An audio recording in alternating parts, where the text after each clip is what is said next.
Hi everyone. I emailed that guy again asking him a bunch of questions, and well, here's the response. Introduction. Then he says, while I can't go into detail concerning the film itself, I can tell you about the connection between AKM Lampoon and Cloverfield. The Harvard Lampoon, or the Alpha Kappa Mu as it's referred to among members, is Harvard's secret society. The characters and plot of Cloverfield are very closely based on a novelette that was discovered in 1972, buried in the concrete wall of the smallest of the Lampoon's underground pools. After a worker discovered it, many people analysed the book, but could not identify its author. It changed hands several times until it was optioned by Paramount a few years ago.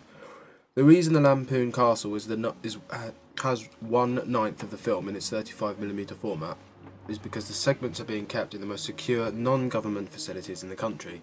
The Lampoon Castle, the inner rooms in particular, are some of the most guarded areas from government facilities. I hope this helps. I apologise for not being able to tell you more about the movie itself. Please understand how little we are allowed to release. I myself have not seen the entire final cut, and I'm waiting like everybody else until its theatrical release. Which was very kind of him to tell me. I asked him more about the novelette after that, such as, was it common knowledge? Did anyone eventually find the author?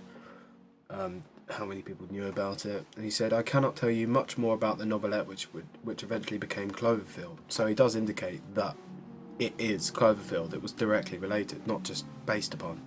I'm under strict legal contract not to discuss the title of the book or content therein. You ask how closely the book was guarded prior to the making of the film. It was not nearly as protected prior to Paramount's optioning of it, but there were also no public awareness of it, and therefore no need to protect it. I am also not able to speak about why the Lampoon's phone number is on the internet. Another question. I do not know much about a book with your address on it. Oh, that's just about the other thing.